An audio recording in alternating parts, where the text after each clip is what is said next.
Here we go. Cheers. We're drinking some more suge. I mean, suge is great until 何かおすすめの日本酒があったらぜひ教えてください。有料チャットで送っていただければ確実に買います。Yeah. よろしくお願いします。And people, please join the Austin and Arthur friends. Yeah. I'm doing a little cute like chin or like cheek. Dude, people don't come here to watch your face. What do people do with this? Or have you noticed how girls here when they want to look cute, they like blow out their cheeks like what is that?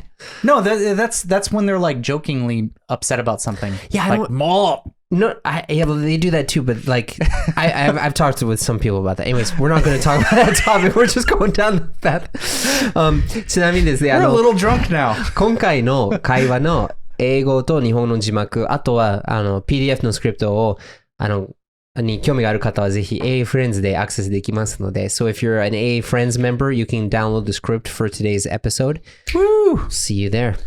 So today, what are we talking about? We are talking about the way of thinking between America and Japan. It's our favorite topic. Our favorite topic, dude. You had a beer before this too, so 2 beers. You had 2 beers. I had a train beer also. What? Okay, so look, before we jump into our topic, dude, how do you drink so much and not get wrecked? Before you ridicule me, look, I have a long train ride from Tokyo to Shonan. Okay? Yeah. Now, I'm not in Shonan right now, but I am a creature of habit. So when I go to the train station after a hard day's work, what is the first thing I do? I go buy a little snack, usually like Jagariko. Jagariko? Yeah, okay. Right? I get some of that, and I get a beer. Okay. And that's my reward for a hard day's work. Okay. And then I ride the green car home. Okay. And that's like my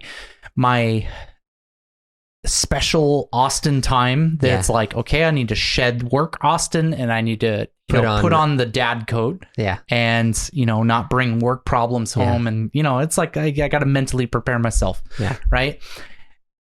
And today I didn't necessarily get to do that because I'm here recording today, and we do not record in Shonan. Yeah. But I still have my beer. Okay. And then when you were waiting for me, you had 2 more. What? No, 1 more. One more. Okay. Okay. Oh, but yes. Okay. Well, listen, dude, it's fine. I would love to get a beer with you before this, but I know if I mix beer and sake, I'm going to get wrecked. Maybe next time we can just do beer instead of. So once more, we're talking about in our last episode of me passively adopting Irish culture. Yeah.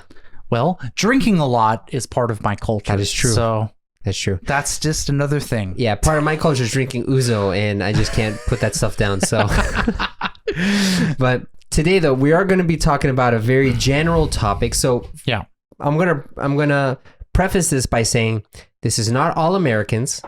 This is not all Japanese people. These are general habits that we've seen. Whoa, Arthur. Are you about to generalize Americans? Because if there's one thing that you can't do, it's generalize Americans. I know, there's a lot of diversity in America. I get it. I understand. All right. Yeah, but it's just... Yeah, my sister is going to hate this episode if she watches this. Does she watch our episodes? I hope not, because I would get so much crap from her. Like, Arthur, you said this wrong. Arthur, stop saying this. You're wrong. Sorry, I love my sister on Tuesdays, and today is a Thursday, so... That was a good joke. Okay, sorry. So let's start first by saying, when you first met Japanese people, what was a way of thinking or a pattern in behavior that you saw that was surprising or you weren't used to? One thing that immediately jumps to my mind is work ethic. Okay. Quite recently, I had a confrontation at work where another teacher told me that... Japanese teacher? Yes.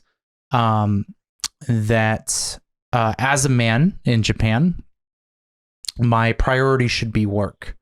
And that other things going on or other events in my family should be secondary to my work. Which as an American is like a very, very offensive thing to say to me. Because in American culture, it's like family's number one up here. So that like work ethic that you'll often see over here, and it's kind of like a big stereotype of like outside countries like looking at Japan, that Japanese people work too hard. Yeah. You know? You guys need to relax more. You work too hard. Yeah. And that's generally what's thought about, like work culture over here. And I don't think that's wrong. Yeah. I think people work way too much over here. But like when I first came over here, I went home at 5 p.m. every day.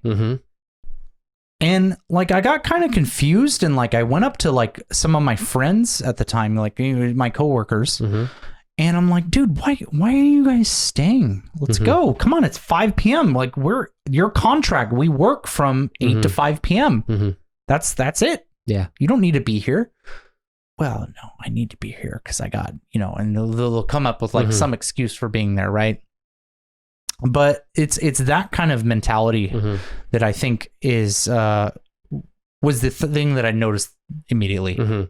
Yeah, just the amount of how hard people work. Like I remember Natsumi, so my wife Natsumi told me that she really respected Americans, thought Americans were great, until she went to Montana for like a working holiday kind of thing, where she worked at a lodge at Glacier National Park, where like you would serve guests food and stuff like that. And she was just surprised at how lazy all of the workers were. Yeah, if there's one thing that people should be aware of America, is our hospitality is not that great. Yeah. It's people are very friendly, but like we won't really do much for you. Yeah.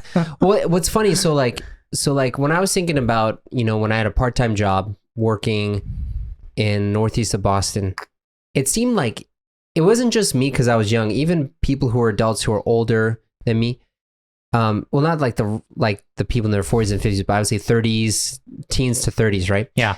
It seemed like everybody's mission was to see how little they could work and still slide by. And that was me too. Like when I was working, I was thinking, okay, how much can I slack off without the boss noticing and getting angry at me? Yeah. Like that is my goal in life, to work the least amount as possible. Like I was concerned with that. So I was like, okay, I'm going to take 2 10-minute bathroom breaks.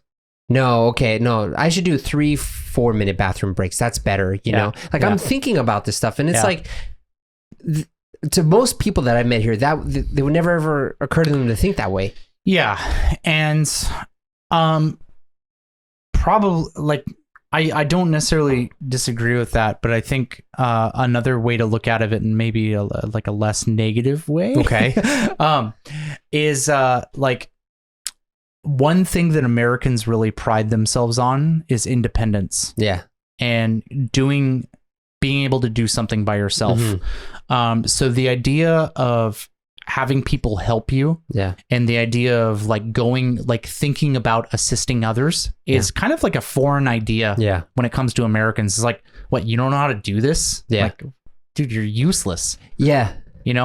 And so it's like that mentality kind of makes its way like definitely into people's lives when it comes to hospitality. Like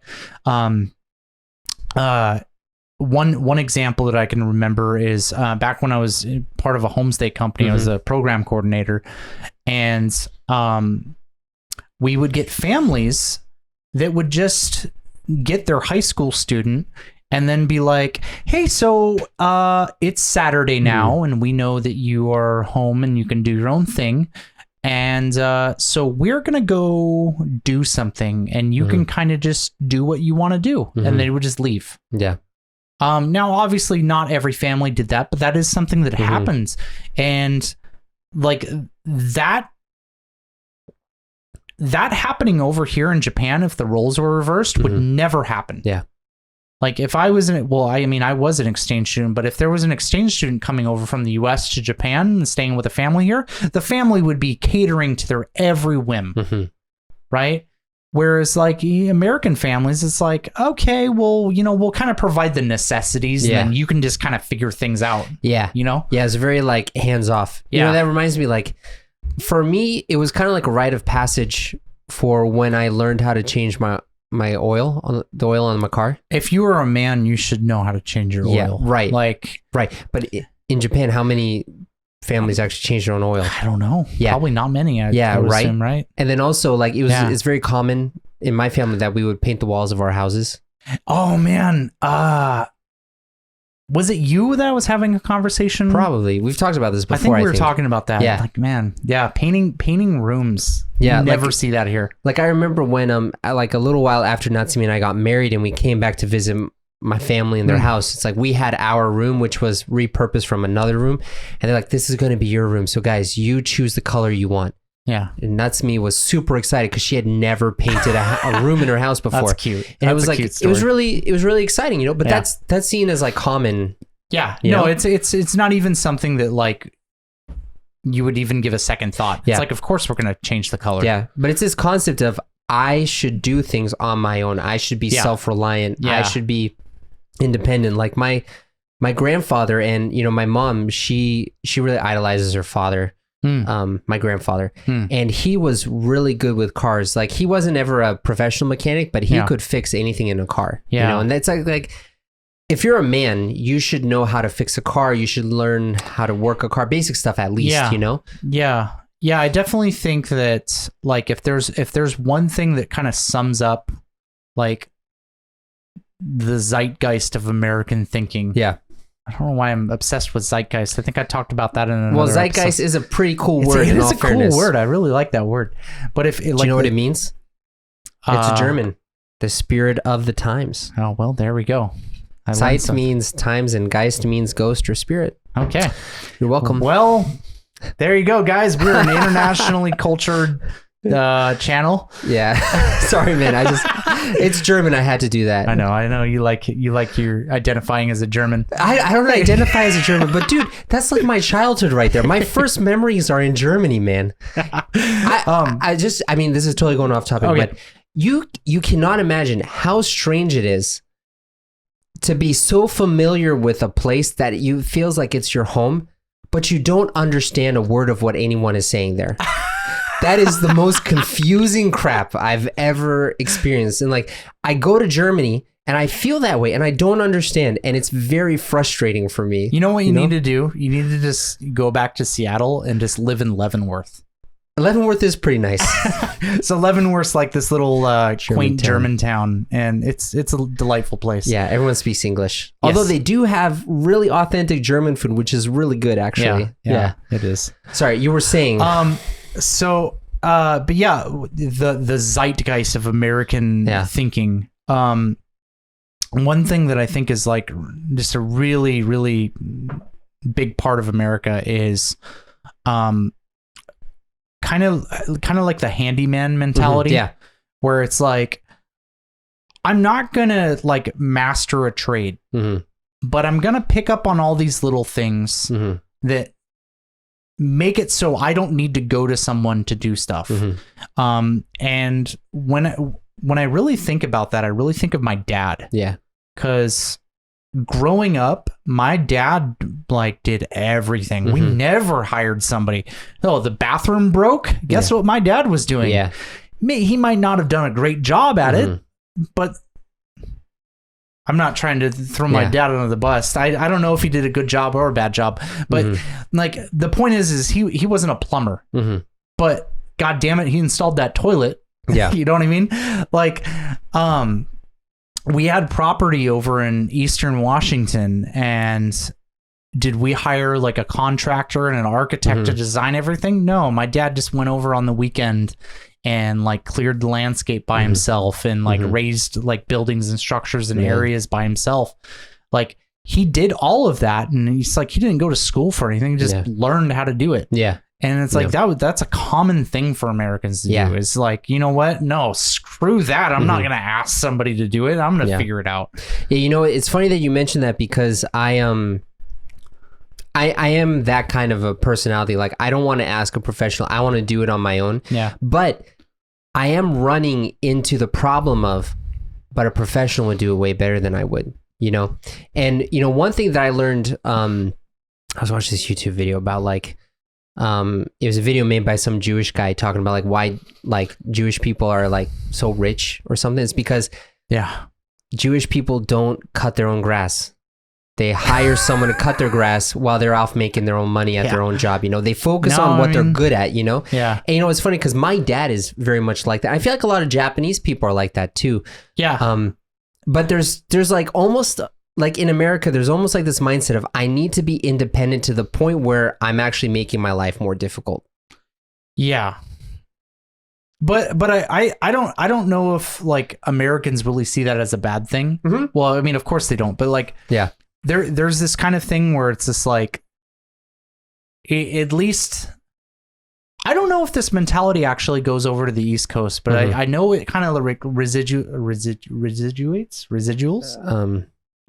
There we go. Yes. That's the word. We've powered down this bottle a little bit. Yeah, and you've also had like 2 beers before this too, so.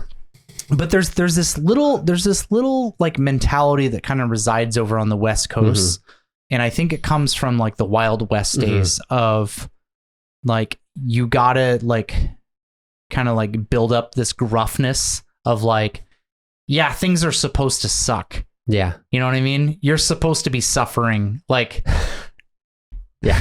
So on the internet, it's very common for like when a younger generation person, like a Gen Z or a millennial, is like, oh, life is too hard, work is too hard. And then you'll have like a boomer from like the 50s or the 60s come by and say, back in my day, we had to do all this by our hand. We didn't have to do all this stuff. So suck it up. Yeah. I walked uphill both ways going to school as a kid, Yeah. They're like, Americans love to say like how much easier the new generations have it.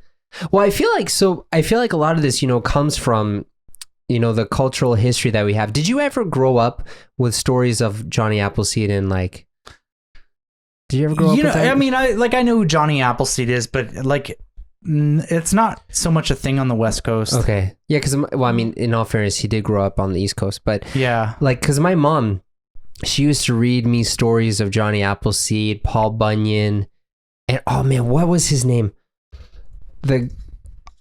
I had it just before. It's the guy who like dug out a tunnel faster than like a tunnel driller machine and then he died.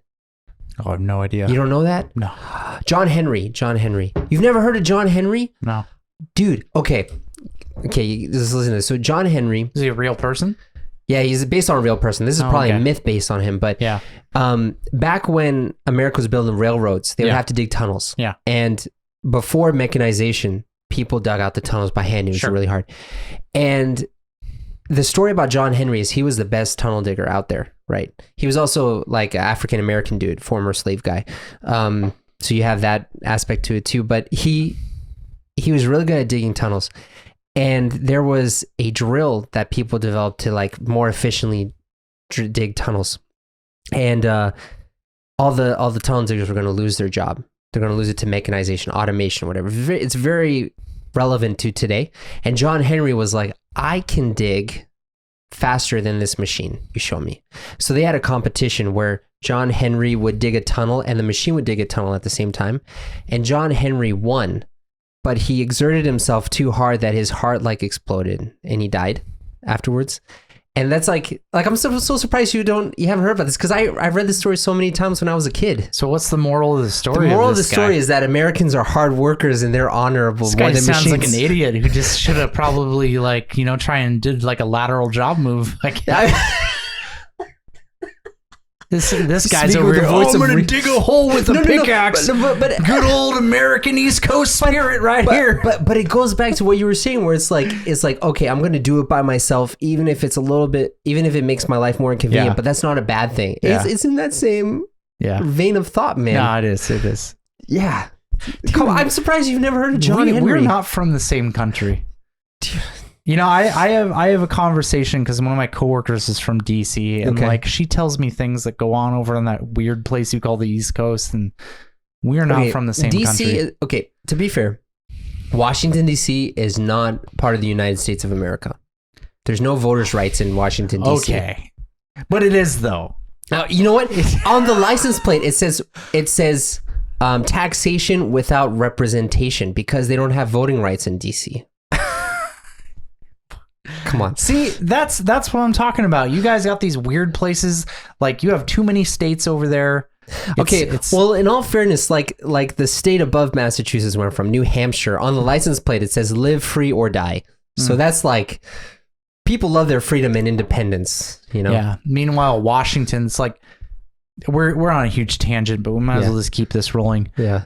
My state flag is George Washington, and I do not understand why. Do you know why? Why? Because I looked it up. Like one of the guys who was a big developer of Washington State. Okay. He wanted like a tourism pool to Washington State. So Are you kidding me? No, I'm not kidding. Well, not necessarily a tourism pool. He wanted to have a recognizable name that was honorable, so it would be more appealing for people to move there. Man, we could have had like some cool Native American name or something. Back then, that was seen as really bad. Or like a Spanish name. Yeah. Like, oh man, that would have been cool. But we got this lame freaking Washington. Or it's like, you know what drives me nuts is old people. Old people in the United States say Washington. Yeah, okay, not people in the United States. People in Washington, old people in Washington State say Washington. Washington. Oh God, that grinds my gears. There's no R. There's no R. It confused me too at first. But okay, so we've been talking a lot about American mindset stuff. Let's go back to the Japanese mindset from our experience. What else have we seen? So something that I think I mean, this, once again, like I'm trying to think of like immediate stereotypes that you would kind of like identify, like if you're kind of looking through an outside lens. And something else that I see is immediately people taking care of others to the point where it might even like jeopardize their own life. Okay. So what do I mean by that? No, I'm being a little bit dramatic when I say it jeopardizes their own life, but I really want to stress it. Like taking care of other people's before yourself is like a really like core fundamental thing about like Japanese identity, for sure. Right? And so like oftentimes, I'm just gonna bring up the mom of a household, right? Because it's a really easy thing to talk about. The mom of the household will know everybody's schedule, kids, dad, everybody, and have everything prepared for them. You know, to the point where she's sometimes getting only like 4, maybe 3 hours of sleep every night because she's like cleaning all the kids' clothes and like getting everything ready for the next day and like just really exerting herself to make sure that her family is like prepared for the next day. You know what I mean? It's like that kind of thing. It's like maybe if you go back like, I don't know, 50 years or so in America, maybe that kind of existed, but I wouldn't even say it existed on the same level. Yeah. And it's not just moms. You see that a lot in Japan in general, where like if you look at people like bringing back work culture, for an example, right? People will turn down promotions here. They'll turn down different job opportunities in another country because of like company loyalty. Yeah, right. Right. It's this idea of like, no. I am gonna like sacrifice my health to make sure that this company succeeds. Yeah, like that kind of thing. Yeah, it's always like there's always like a way of thinking of how is this going to affect the larger group. Yeah, you know, the biggest thing that where I really feel is on the when I'm in the United States is when someone's on a train or like in a otherwise quiet area and they just like blast music on their phone to like listen to it. Like you've experienced that before when someone's on the bus and they blast music from their phone. Yes, I've encountered a rude person before. Yeah, but that never happens here. Or if it does, it's like it gets really harsh judgment from people around. I've seen it happen once here, and that was when a foreigner was doing it. I've never seen a Japanese person do that. Oh, no. You'll never, Yeah, so like that whole concept of like being mindful of the people around you, that kizukai bunka. And a lot of Japanese people I've met say that it really tires them out because they always have to think about how other people are feeling. Yeah. But it's really great if you live here. Yeah, it's really funny you bring up the fact that like you've had people explain that they're tired because that's exactly how my former coworker described it. So she is Japanese American, with full like both her parents are from Japan. Is she the one that I know? Yes. Okay. Yeah. So when she came here, probably after like the first year that she was here, we were, you know, like after work, we were having a drink and she was explaining this to me. She's like, you know, you probably aren't aware of this because you're not Japanese, but like for me, like work is really exhausting. Yeah. And I'm like, what do you mean? Like, we're doing the same thing. She's like, well, yeah, we're doing the same thing at work, but like, there's all these little different social things that I have to think about because this is my culture. Yeah. And every single day, like, I'm just going home and falling asleep. Yeah. Because it's taking so much effort out of me to just like make sure that like everything's kind of like taken care of.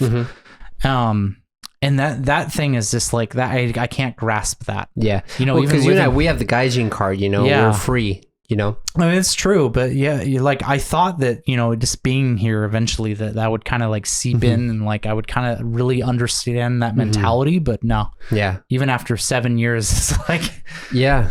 Well, I mean, you and I, you know, we like, no matter how hard we try, because we look different and our language is different, our culture is different, we're always going to be given like a free pass with that kind of stuff. Yeah, it's true. You know? Yeah. And it's, yeah, I really feel for like my Japanese American friends who, you know, they don't really know the culture very well, but they come here and they're judged on a totally different level. Yeah. You know? I think something like we kind of also like briefly touched this earlier in the episode of like helping people. Yeah. One thing about American culture is if someone's constantly coming up to you and asking if there's something they can do, most Americans would get really annoyed by that. Yeah. Just like, dude, go away. I don't need help. Yeah. Like, go find something to do. Like, just get out of here. Yeah. Right. Whereas here in Japan, it's like kind of the opposite, right? It's like you'll get not really in trouble, but people will kind of like pull you aside and be like, why aren't you asking to help do something? Yeah. You know? Why, like, I noticed that so-and-so was having trouble there. Why didn't you go ask to help them? You know? So it's that mentality that you like, that like kind of really sticks out here in Japan is like, you really need to be like actively looking around and seeing if like there's something you can do for somebody else. Yeah. Yeah. So I also want to talk a little bit about the idea of group mentality, which we've talked about this a little bit, kind of, I think, like we've kind of danced around it. We've danced around it. Yeah. Yeah. So like, cause I feel like, you know, in the United States, the locus of importance in someone is their individual self-worth versus the group and stuff. And so how would you say that kind of plays out differently? Well, so I took Asian studies when I was in college. Okay. And I don't know if you did as well, but I mean, I was a Japanese major. Okay, so probably. So one thing that was kind of like a really big talking point in those classes was individualism versus collectivism. You'll hear these like buzzwords all the time, especially in like Western countries. They love to talk about this, and like usually collectivism is like a negative thing. Yeah. Right. Whereas like in Western countries, you have the individual and like they're free to do whatever they want and they think freely. Whereas in collectivist societies, like they're kind of controlled by their the greater community and they don't think for themselves. And there's a lot of that mentality, like when looking from the outside at Japan, that like Japanese people are robots. And in fact, I think we use that. Yeah, we talked about that once. Yeah. We use that as our title for one of our episodes. Yeah. But it's like, there's very much that thought that Japanese people are robots and they don't think for themselves. But when you move here and you live here and you're not just on a tourist visa or whatever, and you're actually like actively kind of spending time with people, you learn that's not true. You learn people are, you know, people. Yeah. And they have their own thoughts and opinions here. But what tends to happen in group settings and society here is people will make decisions not based off their own opinion or feelings. They'll make decisions that based off of what they think the group's going to do. Yeah, right. Yeah. Right. And you see that a lot when it comes to like politics here, where it's like people will not really necessarily vote on something because they really, really believe in it. But a lot of people will vote just because, well, you know what, this kind of just feels like everyone's going to be voting for this, so I'm just going to go along. Yeah, I feel like in the United States, you know, people are very opinionated, and you need to accept their point of view. Yeah. For a lot of people, like, it's not necessarily about the other people. It's like, I feel like in Japan, like, a lot of people are thinking, how can I accommodate other people? Yeah. Whereas like in the United States, is how can other people accommodate me? You know? Yeah. And it's like, because if I'm in a discussion with someone and I make a value judgment that they don't agree with, like, let's say, I think capitalism is good. Like, oh yeah, you know, capitalism is really good. It's helped me out a lot. You know, if that person is against capitalism, they're going to stop the conversation. Yeah. They're going to be like, whoa. Wait, let's talk about this because I disagree with you and you need to agree with me first. And yeah, this is done. Whereas like in Japan, it's like, oh, you said in an opinion that I totally disagree with and I think is kind of stupid, but hey, you know, I want to keep the peace. Let's keep on talking. Cool. Oh, you like capitalism. Okay, cool. Anyways, what'd you eat for dinner last week? You know? Yeah. No, that's so true though. Yeah. I feel like, you know, when I talk with like Americans a lot of the time, it gets really exhausting. Because, okay, so in Germany, you can disagree with someone and you can battle out ideas. But at the end, we're still friends. Because you don't take it personally. Whereas in the Americans United States, go to war, man. It's like you will battle it out, and either you're dead or they're dead. But there's no talking about this stuff. I mean, there's a reason why the Civil War ended the way it did. Seriously, man. There's no room for two. And it's like I'm happy that, like, you know, in Japan, like, if people have an opinion I disagree with, I can now say like, oh, that's great. I'm glad you feel that way. Anyways, let's keep on talking. You know, because I don't want to even touch that. Whereas like in the United States, when I talk with a lot of people from there, it's like, no, you have different values from me. We need to duke this out right now. Yeah, this needs to be resolved, and someone needs to change their opinion. And it's like, why can't we just have a conversation, man? Why can't you just disagree with me? You know, it's just that everyone needs to accommodate me. Yeah. You know? Yeah. No, I understand. Yeah. So you feel like we've kind of exhausted this topic? I think we've kind of hit the resting point. Yeah. So we don't have the next topic yet, but after this, we're gonna send a poll anketo to our members. Yeah. So just in case people aren't aware, so you know, we've established the Austin and Arthur Friends. We also have a Facebook group that you should come and check out. You should definitely subscribe to our different what are they called? The Friends memberships. The Friends membership. There we go. Those. I know all these. I've just been drinking a little. I apologize. Austin's wonderful. He's just too happy right now. But yeah, so one of the things that we want to start doing at the end of each episode, and kind of on days that we film, is we want to get your guys' opinions on stuff and kind of bounce ideas around, because I mean, we talk about a lot of the stuff that kind of what we want to talk about. But there is a lot of you now. So we want to know what you guys want to hear. So in the Austin Arthur Friends group, we're going to share a poll anketo. And we're going to ask for your opinions for the next topic. So for those of you who are AA friends, please check out the group, because we'll be asking you a question and we'll take what you say and we'll do it in the next video. 100%. Yeah. All right, man. Well, this was good. Now wait to see what everyone else says. Yeah. Okay. See you, man. See ya.